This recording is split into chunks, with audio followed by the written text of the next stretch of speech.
यदि तुमने कहा कि मैं ऐसा कोई कार्य नहीं करूंगा जिससे मन विक्षिप्त हो जाए, मन बेकाबू हो जाए, माथा गर्म हो जाए, किम कर्तव्य विमूढ़ हो जाऊं, ऐसा मैं कोई कार्य नहीं करूंगा। बस बिना मंत्र के सिद्धि, बिना जाप के सिद्धि। आप 6 महीने करके देख लीजिए, 6 महीने बाद आपका मन इतना बलवान हो जाएगा, इस मन में जो सोचोगे वह होना शुरू हो जाएगा। कहा था ना, हम जो सोचते वो हो नहीं पाता। कैसे हो?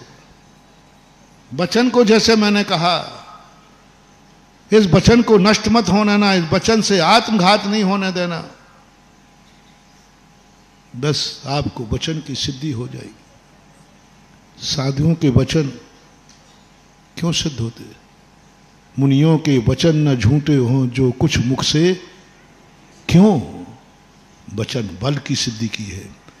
कोई माला फेर के नहीं, मात ये सोच के इस मुंह से मैं कभी किसी के अहितकारी वचन, इस मुंह से क्रोध का, मान का, माया का, लोभ का कसाय युक्त वचन नहीं निकालूंगा।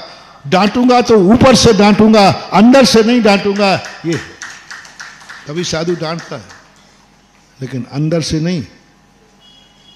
गुरु कई बार चेले से कहता है गुस्से में आके, जा तेरा कल्याण कभी नहीं हुआ, मूर्ख कहेगा। लेकिन ये बात अंदर से कही कि ऊपर से?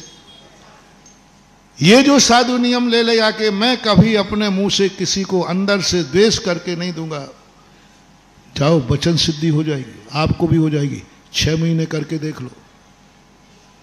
6 महीने बाद अनायास तुम्हारे मुख से निकला, अमावस्या के दिन पूनम निकल गया तो अमावस्या का पंचांग बदल जाएगा और अमावस्या के दिन चंद्रमा निकलता हुआ दिखेगा।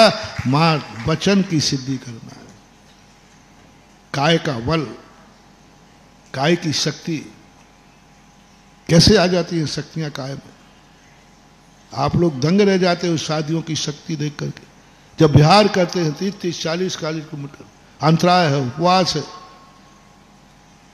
तुम्हें लग रहा है कि कल मेरा उपवास था, आज प्रवचन में लग रहा भैया कल हम ऐसे दहाड़ रहा हूं जैसे कल खा पी करके आया हूं।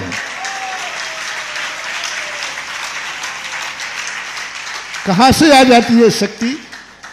कुछ नहीं महान हुआ, कोई जाप नहीं की है, कोई देवता की गॉड गिफ्ट नहीं है, बस एक ही भाव किया है, मैं ऐसा कोई भी कार्य नहीं करूंगा जिससे मेरे शरीर का घात हो। और आप लोग वो कर रहे हो, इसलिए आपकी शक्ति नहीं होती। ये 3। और अब आपका समय हो गया, क्योंकि 9:35 हो गए। हमने कहा ना समापन का समय फिक्स है, शुरुआत की आप जानो। जितना ईमानदार मैं हो गया हूं,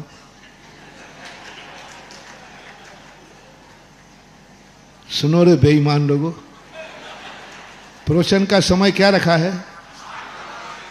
मैं कितने बजे आ गया था? और कोई बताया नहीं? बताया? कैमरे वाले बता दो भैया।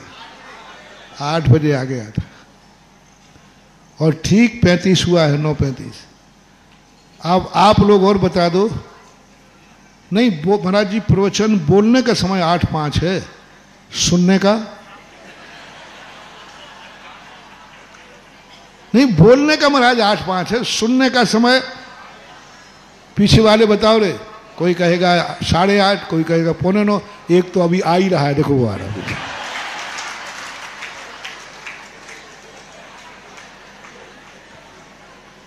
अरे भाई, प्रवचन बोलने का समय नहीं है, प्रवचन सुनने का समय है। बोलने वाला लेट हो जाए तो कोई बड़ी बात नहीं है, सुनने वाला लेट नहीं होना चाहिए, ये विशेषता होना चाहिए। बोलने वाला लेट हो जाए तो नुकसान नहीं है, लेकिन सुनने वाला लेट हो जाए तो पता नहीं गुरु के मुख से क्या निकल जाए। इसलिए प्रवचन सुनने का समय क्या है और बंद करने का? तो बंद करने की जिम्मेवारी मैं लेता हूं, सुनने शुरू करने की जिम्मेवारी तुम लो।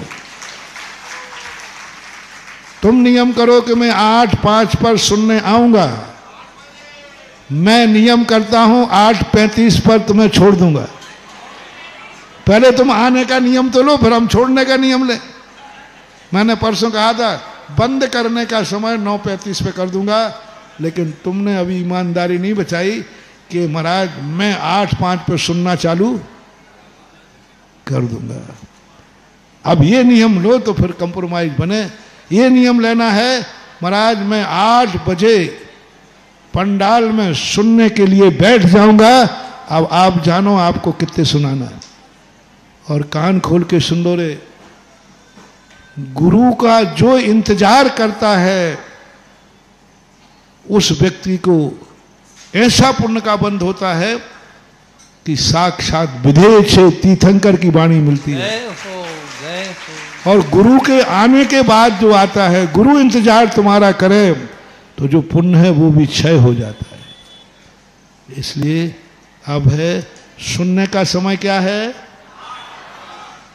और बंद करने का समय मैं बोल रहा हूं 8:35 है, 9:35 है बंद करने का, और 8:05 है प्रवचन। जो नियम तोड़ेगा अपना अपना नियम जानो। महावीर भगवान की नमोस्तु अर्पित करें गुरुदेव।